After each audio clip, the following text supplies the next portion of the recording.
আমরা কিন্তু মিশরে নেই, আমরা কিন্তু একদম কলকাতার বুকে।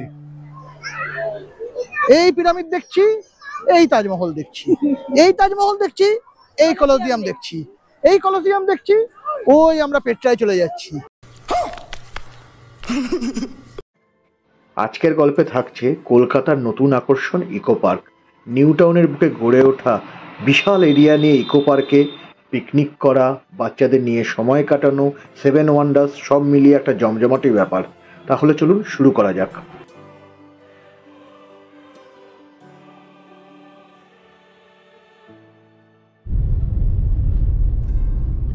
আজকে 3 ডিসেম্বর আমরা 3 জন মিলে বেরিয়ে পড়েছি। আজকে আমরা চলে এসেছি ইকো পার্কে। এখানে ভিডিওর অরিজিনাল সাউন্ডটা একটু বন্ধ করলাম কিছু গুরুত্বপূর্ণ তথ্য দেওয়ার জন্য। যদিও চন্দ্রানী এই ভিডিওটা শুরু করলো 3 ডিসেম্বর থেকে, কিন্তু অ্যাকচুয়ালি ভিডিওটাতে কিন্তু দুটো দিনের গল্প একসাথে সম্মিলিত থাকবে, 3 ডিসেম্বর এবং 17 ডিসেম্বর। 3 ডিসেম্বর আমরা 3 জনে গেছিলাম, অর্থাৎ আমি, চন্দ্রানী এবং বৃষ্টি। আর 17 ডিসেম্বর কিন্তু আমরা দলবল নিয়ে গেছিলাম, প্রায় 20 জন, বাচ্চা এবং বড়রা মিলিয়ে, এবং সেদিন আমরা কিন্তু একটা পিকনিক করেছি। তো প্রসঙ্গত বলে রাখি, আপনারা যদি মনে করেন ইকো পার্কের ভিতরে পিকনিক করবেন নিজেরা খাবার দাবার নিয়ে গিয়ে, তার প্রভিশনও কিন্তু রয়েছে। প্রসঙ্গত বলে রাখি, ইকো পার্কটি কলকাতার নিউ টাউন অঞ্চলে অবস্থিত এবং পুরো কলকাতার সাথে বাসের মাধ্যমে ওয়েল কানেক্টেড। আর আপনারা যদি মনে করেন নিজেদের গাড়ি নিয়ে আসবেন, তার জন্য অ্যাম্পেল অ্যামাউন্ট অফ পার্কিং লট রয়েছে গেট 4 এবং গেট 1-এর কাছাকাছি। আর এন্ট্রি ফি হলো পার হেড 30 টাকা করে। কেউ যদি মনে করেন আপনারা 7 ওয়ান্ডার্স পার্কে ঢুকবেন, তার জন্য কিন্তু আবার অ্যাডিশনাল পার হেড 30 টাকা করে টিকিট লাগবে, যেটা গেট নাম্বার 4-এর সাইড দিয়ে ঢোকার পরে ভিতরেই পাওয়া যায়। তো আমরা দেখাবো যে সদল বলে গিয়ে আমরা কিভাবে এখানে পিকনিক করেছিলাম, তাছাড়া 7 ওয়ান্ডার্স পার্ক আমরা কিভাবে ঘুরেছিলাম। তো চলুন আবার আমরা অরিজিনাল গল্পে ফিরি। আমরা এখন চলে এসেছি ইকো পার্কে। এই যে ইকো পার্কে আমাদের গাড়িটাকে পার্ক করলাম, করে এবার আমরা ইকো পার্কের দিকে ঢুকছি। চন্দ্রানী আর বৃষ্টি গেছে টিকিট কাটতে। তো আজকে আমরা ইকো পার্কে সারাদিনে কি কি করব সব কিছু দেখাবো আপনাদেরকে। এটা কলকাতার বুকে এক টুকরো একটা বিশুদ্ধ অক্সিজেন নেওয়ার জায়গা ইকো পার্ক। আমরা ঢুকছি ইকো পার্কের 4 নম্বর গেট দিয়ে। এবার এই যে ঢোকার মুখে অনেক দোকান বসেছে, ওখানে 7 ওয়ান্ডার্সের স্ট্যাচু দেখা যাচ্ছে একটা। আর এই হলো এন্ট্রির জায়গা, আর ওখানে টিকিট কাউন্টার।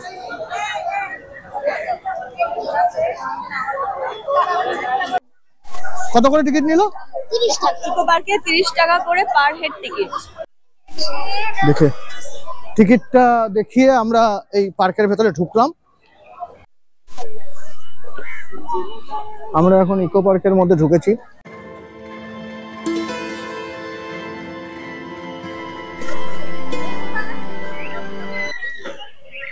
এখানে কিছু খাওয়া দাওয়ার দোকানও আছে, আর এরকম করে এখানে একটা চিলড্রেন্স পার্কও আছে।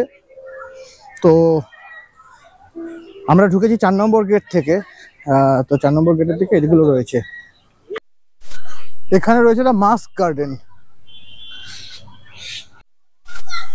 এই যে এদিকে মাস্ক গার্ডেনটা দেখলাম আমরা, তার অপোজিটে একটা রেন ফরেস্ট মতন করা রয়েছে। সেই দেখুন কত সুন্দর গাছগাছালি ছায়া দিয়ে ঘেরা। তো সেরকমই একটা গাছের আড়ালে বৃষ্টি আর চন্দ্রানী ওরা জায়গা খুঁজে পেয়ে ওরা মোটামুটি চাদর টাদর পেতে বসে গেছে। তো আমরা এখানে একটু বসে সবাই মিলে খাওয়া দাওয়া করব।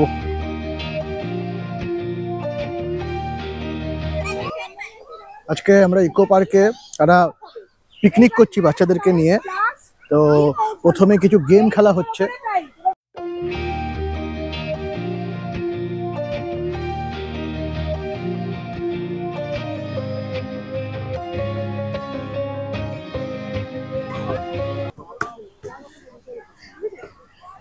হ্যালো, একবার ঢোকাতে থাক বিস্কিটগুলো। তোমরা কি করছো? আমরা বিস্কিট ঢোকাবো, বিস্কিট ঢোকাচ্ছি। বিস্কুট তো মুখে ঢোকাবে, দড়িতে ঢোকাচ্ছ কেন? মুখেই ঢোকানো হবে, কিন্তু লাফ দিয়ে ধরতে হবে। এখানে আমরা একটা পিকনিক মতন করছি, আর তার সাথে এই জায়গাটা একটা দূরে দেখতে পাচ্ছি একটা জলাশয় আছে। এই জলাশয়টা দেখে আসি। একটা গোল করে জায়গা ঘেরা, আর সবাই এরকম আমাদের মতনই সবাই বসে খাওয়া দাওয়া করছে, পিকনিক করছে। দারুণ পরিবেশটা।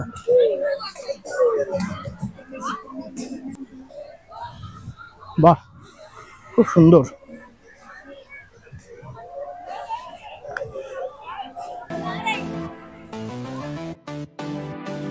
তারপর বাচ্চাদের নিয়ে নানান রকম গেম, আমরা সবাই মিলে গল্প গুজব খাওয়া দাওয়া করে খানিকটা সময় খুব দুর্দান্তভাবে কাটালাম।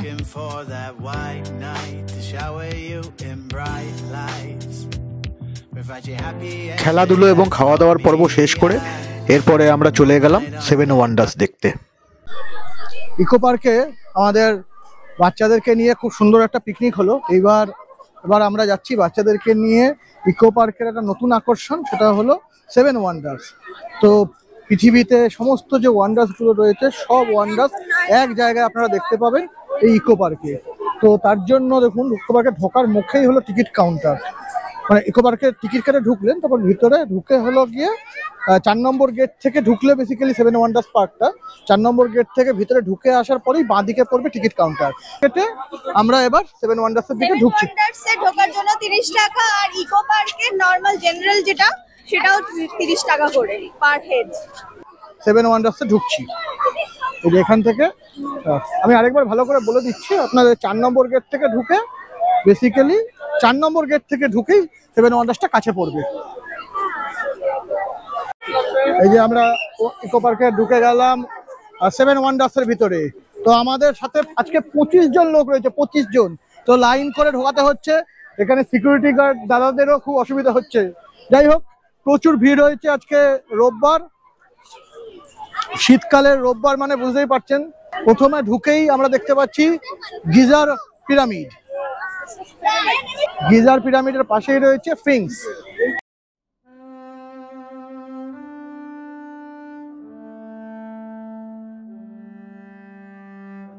এবার আমরা পিরামিডের ভিতরে ঢুকবো।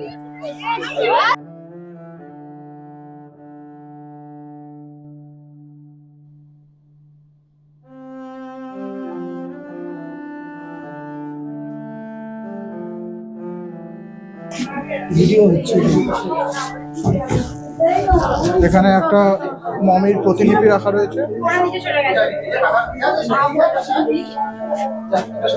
আর দেওয়ালগুলোতে মিশরীয় সমস্ত জিনিসের ছবি রাখা রয়েছে।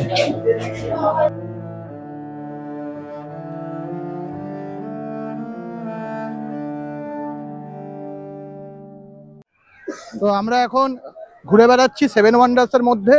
এই আমাদের পেছনেই দেখুন পিরামিড। আমরা কিন্তু মিশরে নেই, আমরা কিন্তু একদম কলকাতার বুকে। এই পিরামিড দেখছি, এই তাজমহল দেখছি, এই তাজমহল দেখছি, এই কলোসিয়াম দেখছি, এই কলোসিয়াম দেখছি, ওই আমরা পেট্রায় চলে যাচ্ছি।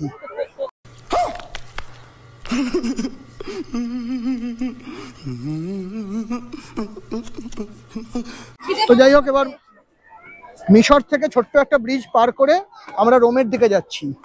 তো এই ব্রিজটা পার করলেই কি হচ্ছে, একদিকে ব্রিজের ডান দিকে রোম, বাঁ দিকে হলো গিয়ে আগ্রা। বুঝতে পারছি জানানি? এই ব্রিজটা পার করলেই ডান দিকে রোম, এই যে ডান দিকে রোম, বাঁ দিকে আগ্রা। এইবার আমরা যাচ্ছি জর্ডনের পেট্রা দেখতে। জর্ডনের যেই পেট্রা পাথর কেটে একটা শহর বানানো, সেইটারই একটা প্রতিলিপি কিন্তু এখানে আমার করা রয়েছে আমাদের নিজস্ব ইকো পার্কে।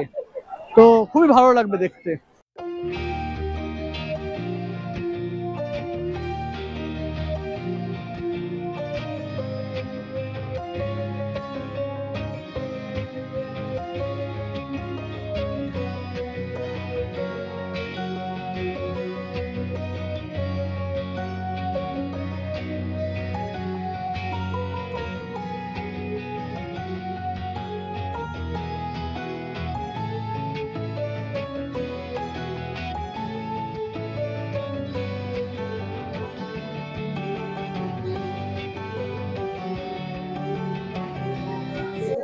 এবার আমরা পেট্রা দেখে চলে যাচ্ছি রিও ডি জেনেরিওতে, আমাদের ব্রাজিলের রিও শহরে সেই বিখ্যাত রিও ডি জেনেরিওর স্ট্যাচু।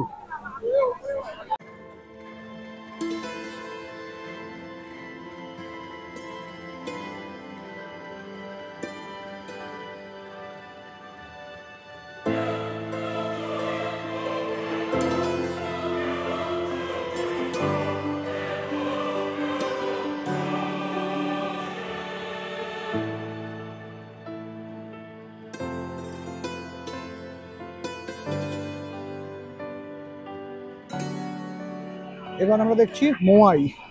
এগুলো হলো গিয়ে বহু বছর পুরনো স্টোন স্ট্যাচুস। কিভাবে তৈরি হয়েছে, কেন বানানো হয়েছিল, সবকটা প্রতিলিপি একই রকম দেখতে, তার সঠিক হিস্ট্রি এখনো হয়তো জানা যায় না।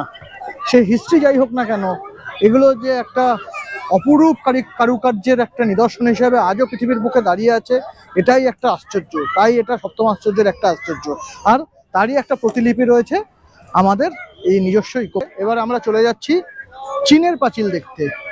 তো যেরকম চীনের পাঁচিলের উপর দিয়ে হাঁটা যায়, এখানেও কিন্তু সেরকম একটা প্রভিশন রেখেছে যাতে একদম সেই ফিলটা দেওয়া যায়। এখন আমরা উঠছি চীনের পাঁচিলের মধ্যে। এই যে উঠে গেছি আমরা চীনের পাঁচিল।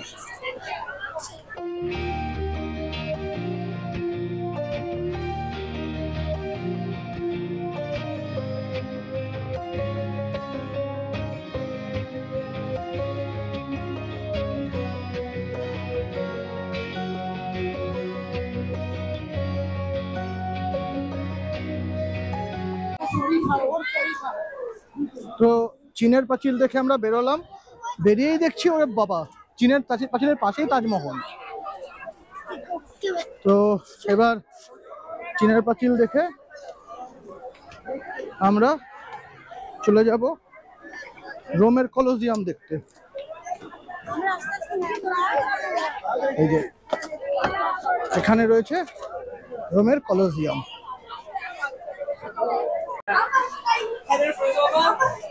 আমরা কিন্তু ঢুকে এসেছি একদম অ্যাম্পি থিয়েটারের ভিতরে। তো এবার অ্যাম্পি থিয়েটারের ভিতরে দেখা যাক, আগে যেরকম আমরা জানি যে পুরানো রোম সভ্যতায় এই অ্যাম্পি থিয়েটারের মধ্যেই নানান রকম বুল ফাইট, তারপরে সিংহের সাথে যুদ্ধ, এগুলো হতো, তারই একটা ফিল দেওয়া রয়েছে এখানে।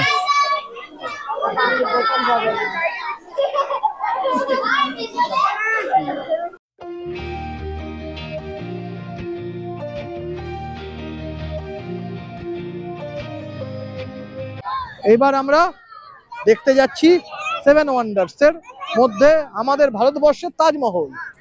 তো এখন আপনারা দেখে নিন এই ইকো পার্কের তাজমহল। আর খুব খুব শিগগিরই আসতে চলেছে আমাদের original Taj Mahal, one of the 7 wonders. আমিও আছি, আমাকে রিকো আছে।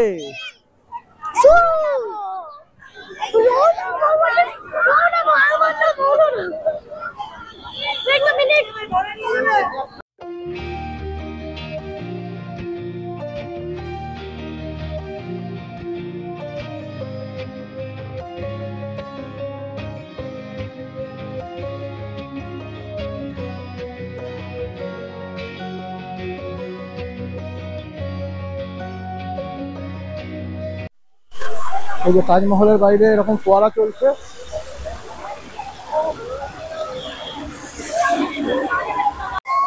আমাদের পেছনে এখন রয়েছে ইকো পার্কের তাজমহল, আর আমরা এখন রয়েছি ইকো পার্কের 7 ওয়ান্ডার্স পার্কের মধ্যে।